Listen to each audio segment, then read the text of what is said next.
nakakaisip ka ng mabuti at tapos ginawa mo, ikaw, nasa sarili mo. Kaya pagdadating yung isip na sana nasa gasaan yung matanda, iba na yon. Alam mo, si Satanas walang iniisip na mabuti. Kaya pag nag-iisip ka pa ng mabuti, ikaw pa yon, hindi pa si Satanas.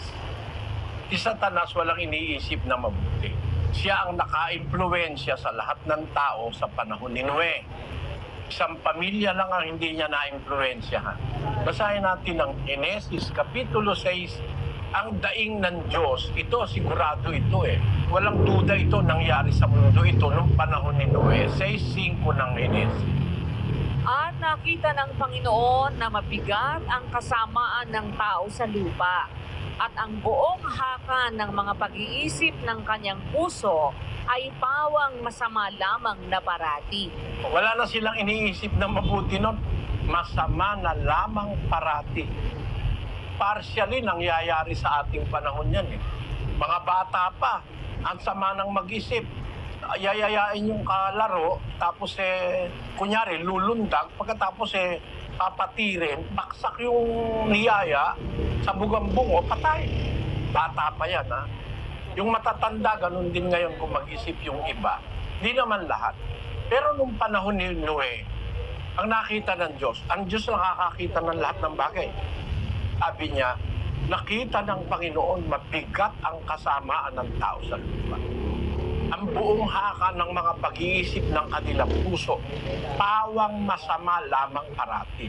Kaya kung nakakaisip ka ng mabuti at tapos ginawa mo, ikaw, nasa sarili mo. Kaya pagdadating yung isip na sana nasa gasaan yung matanda, iba na yon. Meron nang pumupunta sa'yo na demonyo. Huwag kang papayag. Kaya pag naisip mo mabuti, gawin mo agad Huwag mo ililiban. Magsasawa rin yan. Lalayasan ka niyan. Labanan mo lahat yung nariisip mong masama. Huwag kang papayag yung idinidikta ng masama. Kasi si Satanas lang naman ang hindi nag-iisip ng kabutihan mga anghel ng demonyo. Walang kabutihang naiisip yung mga yon. 8:44 ng Juan. Pakinggan niyo. Kayo'y sa inyong amang dyablo, at ang mga nasa ng inyong ama ang ibig ninyong gawin. Siya'y isang mamamatay tao buhat pa ng una, at hindi nananatili sa katotohanan, sapagkat walang katotohanan sa kanya. Di lahat ng nasa kanya kabaligtaran ng katotohanan. Walang katotohanan sa kanya. There is no truth in him. Kaya walang mabuti kay Satanas Puro kawalang hiyaan ang iniisip noon laban sa Diyos at sa kanyang mga lingkod. Kaya kung nakakaisip ka ng mabuti, pasalamat ka sa Diyos, hindi sira ulo mo. Gawin mo lang nang gawin yung mabuti pag nagkaroon ka ng opportunity, tapos pag may papasok na nag-iisip kang masama, lagi mo isipin si Satanas yun. Sabihin mo na lang, sa pangalan ni Jesus na taga Nazaret, layuan mo ako, Satanas. Yun ang sasabihin mo. Eksakto, yun ang sabihin mo. Sa pangalan ni Jesus na taga Nazaret, layuan mo ako, Satanas. Lalayas yung mga yan.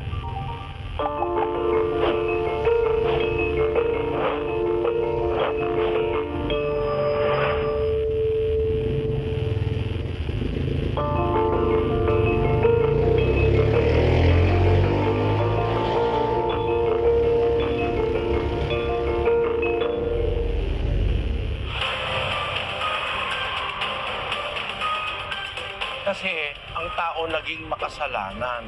Originally, ang tao mabuti ang budhi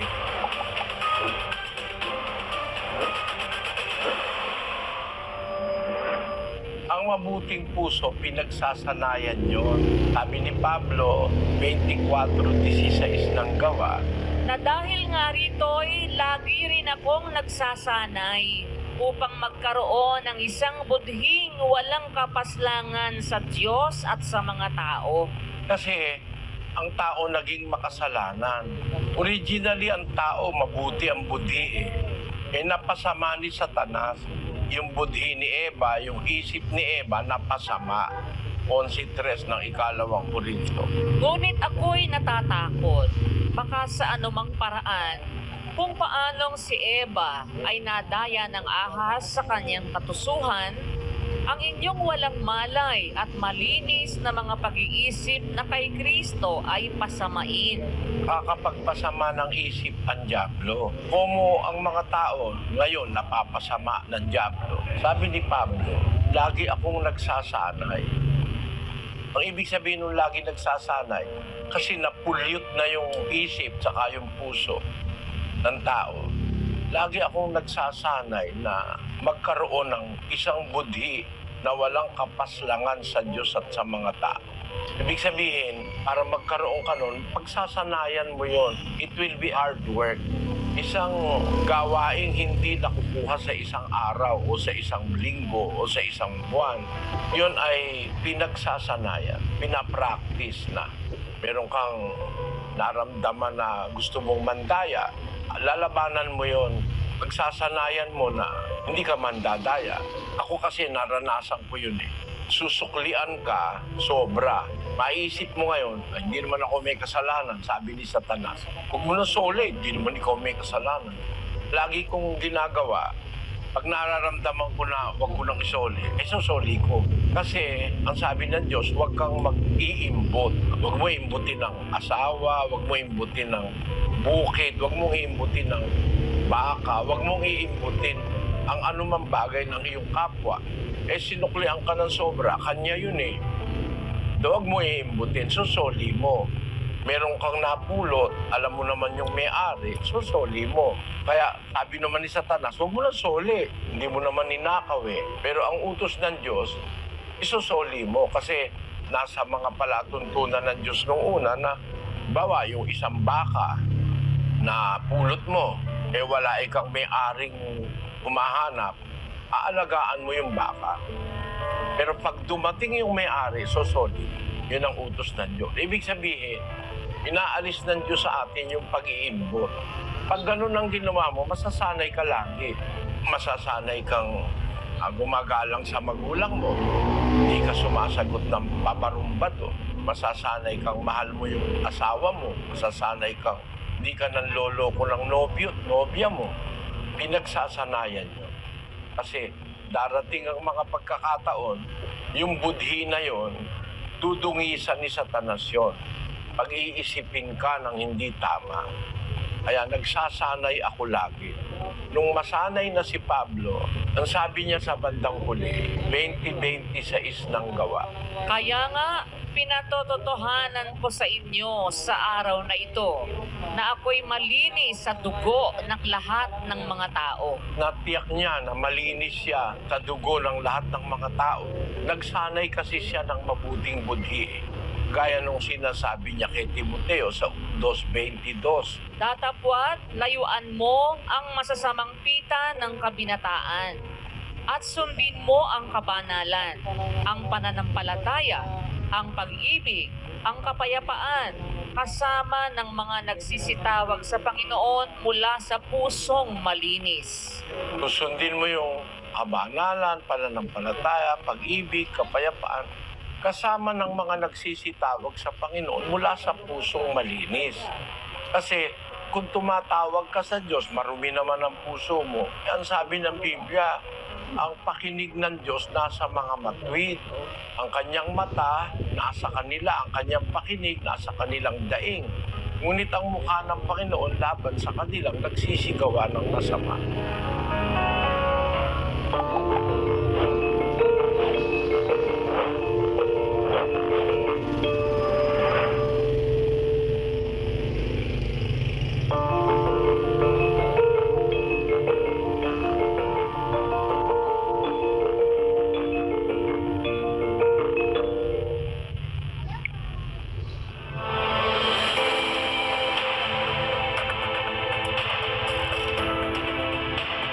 Yan ang halaga natin dito sa mundo. Yung makasunod tayo sa utos ng Diyos para tayo makapunta naman sa langit.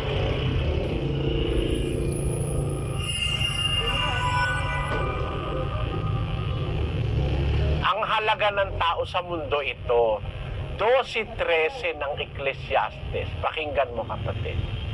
Ito ang wakas ng bagay. Lahat ay narinig. Ikaw ay matakot sa Diyos at sundin mo ang kanyang mga utos, sapagkat ito ang buong katungkulan ng tao. Ayon. Ang tao meron dahilan kung bakit tayo ginawa ng Diyos. Kung bakit tayo naging tao, ba't tayo umiiral, ano kahulugan ng buhay natin.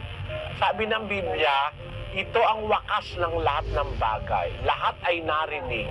Matakot ka sa Diyos, sundin mo ang kanyang mga utos, sapagkat ito ang buong katungkulan ng tao. Parang yung silya. Yung silya, ang katungkulan ng silya, upuan. Ang katungkulan ng damit, ibihis, isuot. Pag narumihan, laban, suot uli. Pag narumihan, laban, suot uli. Pag narumihan, laban, suot uli. Pag narumihan uli, lalaban uli, suot uli. Pag nasira, tatakpian, suot uli. Hanggang basahan na siya. Yun ang kanyang buong katungkulan, maisuot, damit siya eh. Tayong tao, may tungkulin tayo sa Diyos. Sumunod tayo sa kanyang utos sapagkat ito ang wika, ang buong katungkulan ng tao. Sabi sa Biblia, kapatid. Yan ang halaga natin dito sa mundo, yung makasunod tayo sa utos ng Diyos para tayo makapunta naman sa langit. Maiba naman sa darating na buhay, wala na tayo rin sa mundo, makapiling na natin ng Diyos sa langit.